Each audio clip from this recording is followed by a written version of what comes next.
زبان سے کہہ بھی دیا لا الہ تو کیا حاصل،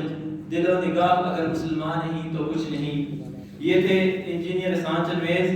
جو توحید کے موضوع کے اوپر اپنے خیالات کا اظہار کر رہے تھے۔ اس کے بعد میں بزم رہنماء اسلام کے اگلے مقرر انس حبیب کو دعوت دوں گا کہ وہ آئیں اور اپنے موضوع کے اوپر اپنے خیالات کا اظہار کریں۔ انس حبیب۔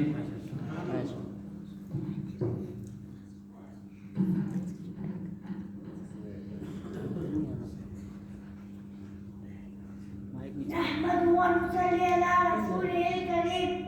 أما بعد فأعوذ بالله من الشيطان الرجيم بسم الله الرحمن الرحيم ومن الناس من يشتري لهو الحديث ليضل عن سبيل الله بغير علم صدق الله العظيم۔ آباد ہوئی عشرت گاہیں ویران مساجد روتی ہیں، تاریخ فضا پر موسیقی کمال اذانیں ہوتی ہیں،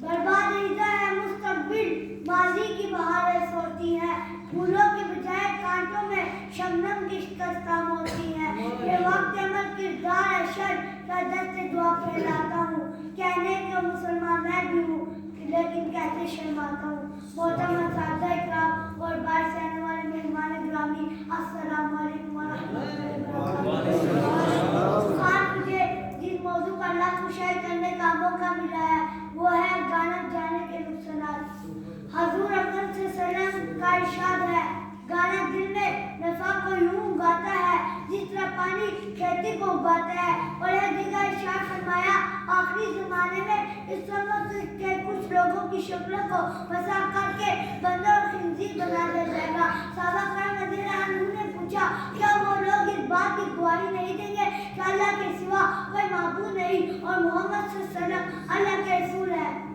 نبی کریم صلی اللہ علیہ وسلم نے فرمایا کیوں نہیں، بلکہ نماز بھی پڑھتے ہوں گے، روزے بھی رکھتے ہوں گے اور حج ادا کرتے ہوں گے۔ صحابہ کرام رضی اللہ عنہم نے پوچھا آخر ان کے ساتھ ایسا معاملہ کرنے کی کیا وجہ ہوگی؟ ان حضرت صلی اللہ علیہ وسلم نے فرمایا وہ گانا گانے کے آلات اپنا لیں گے۔ گانا اور میوزک وہ ظاہر قاتل ہے جو مومن بندے کے چہرے سے نور، آنکھوں سے حیا، زبان سے ذکر اللہ، کانوں سے طہارت، ذہن سے نظافت، قلوب سے نفاست، ذکر سے عبادت، رشتوں سے صداقت اور معاشرے میں ادائی جیسی قیمتی سرمایہ کو سلب کر لیتا ہے۔ چنانچہ جو لوگ گانا گانے سننے سنانے میں مجبور رہتے ہیں ان کو میرے محبوب پیغمبر صلی اللہ علیہ وسلم کے اس فرمان پر غور کرنا چاہیے جس میں حضرت صلی اللہ علیہ وسلم نے فرمایا گانا سننا گناہ ہے، اس کے پاس بیٹھنا فسق ہے اور اس سے لذت حاصل کرنا کفر ہے۔ اور ایک موقع پر نبی کریم صلی اللہ علیہ وسلم نے اپنی بعثت کا مقصد بیان کرتے ہوئے فرمایا انما بعثت بکثرة المزامیر، میں گانا گانے کے آلات کو توڑنے کے لیے بھیجا گیا ہوں،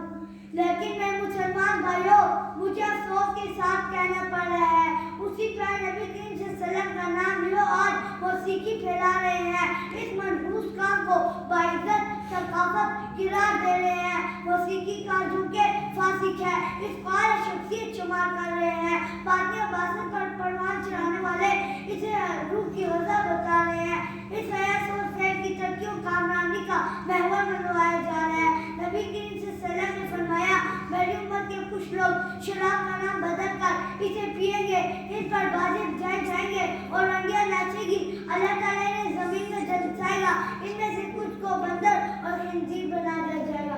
کسی شاعر نے اللہ کے آزار کا کیا خوب نقشہ کھینچا، آلات معصیت بھی ہو، آہوں